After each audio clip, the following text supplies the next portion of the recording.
ব্রেকফাস্টের জন্য আজকে নিয়ে এসেছি একদমই নতুন এবং টেস্টি একটি রেসিপি। টেস্টির সাথে সাথে এটা হেলদি এর জন্যই হবে, কারণ এটা আজকে আমি ডালিয়া দিয়ে তৈরি করব। এর আগেও ডালিয়ার অনেক রেসিপি শেয়ার করেছি, সেই রেসিপিগুলোর মতো এটাও আশা করছি আপনাদের ভালো লাগবে দেখে। আজকে রেসিপি তাহলে শুরু করছি। আজকে শেয়ার করছি ডালিয়ার ধোকলা। ডালিয়ার ধোকলা বানানোর জন্য একটা পাত্রে দিয়ে দিচ্ছি 1 কাপ পরিমাণে ডালিয়া। যে কোনো কাপ বা বাটি দিয়ে এটা মেপে নিতে হবে। যেই কাপ দিয়ে ডালিয়া মেপে নিয়েছিলাম সেই কাপেরই দিয়ে দিচ্ছি প্রায় 4 ভাগের 1 ভাগ সুজি। ওই কাপেরই দিয়ে দিচ্ছি হাফ কাপ টক দই।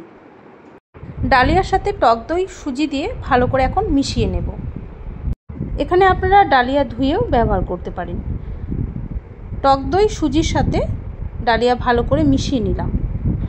এখন এর মধ্যে দিয়ে দেব প্রায় হাফ কাপ জল। যেহেতু সুজি আর ডালিয়া আছে তাই এটা টেনে যাবে। এখন হাফ কাপ দিচ্ছি, তারপর এটা রেস্টে রাখবো, কারণ ডালিয়া কিন্তু ভিজতে একটু সময় লাগে, তাই এটাকে রেস্ট দিতে হবে প্রায় 1 ঘন্টার মতো। কম করে কিন্তু 1 ঘন্টা রাখতেই হবে। জল দিয়ে ভালো করে এটা মিশিয়ে নিলাম। এখন এটা আমি রেস্টে রেখে দেবো ঢাকা দিয়ে।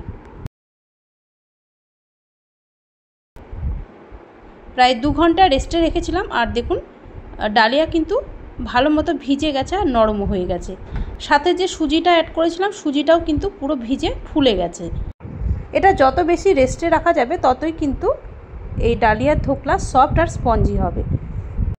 তো ব্যাটারটা অনেকটাই এখন থকথকে আছে, তো আরও একটু পাতলা করে নেব। তবে খুব বেশি এটা পাতলা করব না, একটু থকথকে ব্যাটার হবে। তাই প্রায় এখানে আমি বড় 2 চামচ জল অ্যাড করে নিলাম। জলটা এখানে একটু বুঝে দিতে হবে, লক্ষ্য রাখতে হবে ব্যাটারটা যেন খুব বেশি পাতলা না হয়।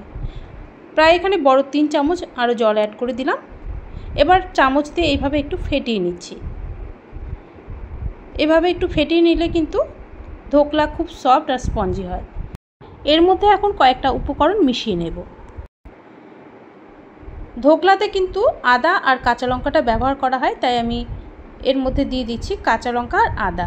তো এখানে প্রায় 3টে কাঁচা লঙ্কা আর ছোটো 1 টুকরো আদা আমি এভাবে থেতো করে দিচ্ছি। চাইলে আপনারা পেস্ট করেও দিতে পারেন। তো আমি একটু থেতো করে এখন এর মধ্যে দিয়ে দিচ্ছি। এখন দিয়ে দিচ্ছি এর মধ্যে প্রায় ছোটো হাফ চামচ লবণ, আর দিয়ে দেব খুবই সামান্য পরিমাণে হলুদ। এখানে হলুদটা আমি একদমই সামান্য দিচ্ছি, আপনারা চাইলে একটু বেশি করেও দিতে পারেন। অথেন্টিকভাবে ধোকলা বানালে সেটা কিন্তু পুরো হলুদ হয়, কারণ সেটা বেসন দিয়ে বানানো হয়। তবে আজকে আমি ডালিয়া দিয়ে বানাচ্ছি, তাই এটা কিন্তু খুব একটা হলুদ হবে না। তাই হালকা একটা কালার আসার জন্য এর মধ্যে সামান্য হলুদ অ্যাড করলাম। আর এরই সাথে দিয়ে দিলাম অল্প নারকেল কোড়ানো। নারকেল কোড়ানো দিলে খেতে খুব ভালো হয় এই ধোকলা, তবে এটা পুরোই অপশনাল, আপনারা নারকেল ছাড়াও কিন্তু এটা বানাতে পারেন। সব কিছু ভালো করে একটু মিশিয়ে নিচ্ছি। তো এইভাবে একটু চামচ দিয়ে ফেটিয়ে নিচ্ছি। আর এর মধ্যে দিয়ে দেব ছোটো হাফ চামচ বেকিং সোডা। বেকিং সোডার পরিবর্তে ইনোও ব্যবহার করতে পারেন। বেকিং সোডা দিয়ে খুব বেশি আর ফেটাবো না, একটু জাস্ট মিক্স করে নিচ্ছি। আজকে এই ডালিয়ার ধোকলা আমি স্টিম করে নেব এরকম একটা থালার মধ্যে। অল্প তেল ব্রাশ করে নিচ্ছি।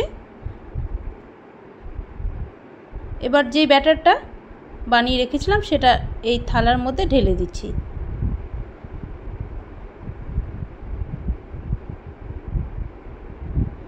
এবার একটু ট্যাপ করে নেব। এখন এটাকে স্টিম করে নেব। কড়াইতে আগে একটু জল বসিয়ে দিয়েছিলাম, জল পুরো ফুটে গেছে। এখন জল ফুটে যাওয়ার পরে এটা বসিয়ে দিতে হবে। আর কড়াইয়ের মধ্যে এরকম একটা স্ট্যান্ড বসিয়ে দিচ্ছি। এই স্ট্যান্ডের ওপরেই আমি থালাটা বসিয়ে দেব। খেয়াল রাখতে হবে জলটা যেন স্ট্যান্ডের নিচেই থাকে। এটা বসিয়ে দিলাম। এবার ঢাকা দিয়ে এটা স্টিম করে নিতে হবে। প্রথম দিকে গ্যাসের ফ্লেমটা আমি হাইতেই রাখবো, আর তারপরের দিকে একদম মিডিয়ামে রেখে এটাকে স্টিম করে নেব। আর এখানে যে একটা ছিদ্র আছে ঢাকনার মধ্যে, সেটাকে আমি পুরো বন্ধ করে দিয়েছি, যাতে ভেতরের যে বাষ্পটা আছে বাইরে বেরিয়ে না আসে। এই ধোকলা বানাতে খুব একটা বেশি সময় লাগে না, 15 মিনিটের মধ্যেই তৈরি হয়ে যায়। প্রথমে আমি 5 মিনিট একটু হাইতে রেখেছিলাম ফ্লেমটা, তারপর মিডিয়ামে রেখে এটা স্টিম করে নিচ্ছি। ততক্ষণ এদিকে একটা তড়কা প্যানের মধ্যে দিয়ে দিলাম প্রায় বড় 2 চামচ সাদা তেল। এবার দিয়ে দিলাম প্রায় ছোট 1 চামচ হলুদ সর্ষে, কালো সর্ষেও এখানে দেওয়া যেতে পারে। আর দিয়ে দিলাম ছোট 1 চামচ তিল আর সামান্য হিং দিয়ে দিলাম অল্প শুকিয়ে নেওয়া কারি পাতা, আমার কাছে ফ্রেশ ছিল না, শুকনো কারি পাতাই দিয়ে দিলাম। আর দিয়ে দিলাম 4টে এরকম গোটা লঙ্কা। লঙ্কাগুলো একটু চিড়ে দিয়েছি যাতে ফুটে না ওঠে। তড়কা প্যানটা খুব গরম হয়ে গিয়েছিল, তাই আমি গ্যাসটা অফ করে এগুলোকে ফ্রাই করে নিয়ে এবার গ্যাসটা আবারও ধরিয়ে দিলাম। আর প্রায় এখানে হাফ কাপের মতো জল দিয়ে দিলাম ছোট 1 চামচ চিনি আর ছোট হাফ চামচ লবণ। এবার জলটাকে একটু ফুটিয়ে নেব, তারপর গ্যাস অফ করে এক সাইডে রেখে দেব। আর ততক্ষণ এদিকে দেখে নিচ্ছি, প্রায় 15 মিনিট পর ঢাকনাটা সরিয়ে এবার ছুরি দিয়ে একটু দেখে নিচ্ছি। তো দেখুন ছুরির মধ্যে লেগে নেই, তার মানে এটা পারফেক্টভাবে স্টিম হয়েছে। তো এখন থালাটাকে তুলে নিচ্ছি, গ্যাস অফ করে দিলাম আর একটু ঠান্ডা করে নেব, তারপর এটা কেটে নেব। পুরো ঠান্ডা হয়ে গেছে। এখন আমি ছুরি দিয়ে সাইডটা একটু লুজ করে নিচ্ছি যাতে খুব সহজে এটা বেরিয়ে আসে। ওপর থেকে একটা প্লেট রেখে দিচ্ছি, তারপর এটাকে ডিমোল্ড করে নেব। তো দেখুন যেহেতু তেল ব্রাশ করা ছিল তাই খুব সহজে কিন্তু এটা বেরিয়ে আসলো।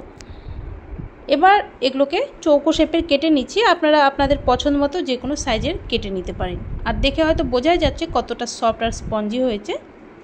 আর আমি ছুরি দিয়ে কাটছি, দেখুন খুব সহজেই কিন্তু কাটা যাচ্ছে আর বোঝাই যাচ্ছে কতটা সফট হয়েছে আর স্পঞ্জি হয়েছে। তো এইভাবে চৌকো শেপের কেটে নিয়ে এবার যে জলটা বানিয়ে রেখেছিলাম সেটা এর উপর দিয়ে দেব। জলটা কিন্তু খুব বেশি গরম থাকতে দেব না, হালকা যখন একটু গরম থাকবে তখন এই জলটা ওপর দিয়ে দিতে হবে, তাহলে খুব তাড়াতাড়ি অ্যাবজর্ব করে নেবে। তো এরকম চৌকো শেপের কেটে নিলাম। এবার জলটা উপর থেকে দিয়ে কিছুক্ষণ রেখে দেব, প্রায় 10 থেকে 15 মিনিট রেখে দেব, তারপর কিন্তু এগুলো সার্ভ করা যাবে। ধোকলা তো আপনারা খেয়েছেন, কিন্তু এইভাবে ডালিয়া দিয়ে একবার ধোকলা বানিয়ে দেখবেন, দারুণ হয় এটা খেতে। দেখুন কতটা সফট আর কতটা স্পঞ্জি হয়েছে, ভেতরে বেশ জালির মতো তৈরি হয়েছে। এই জলটা উপর থেকে দিয়ে দিচ্ছি, দিয়ে কিছুক্ষণ রেখে দেব, তারপর এটা সার্ভ করে নেব। এই ধোকলাগুলো এতটাই ভালো হয় যে এমনিই খাওয়া যায়, চাইলে এটা আপনারা সসের সাথেও সার্ভ করতে পারেন।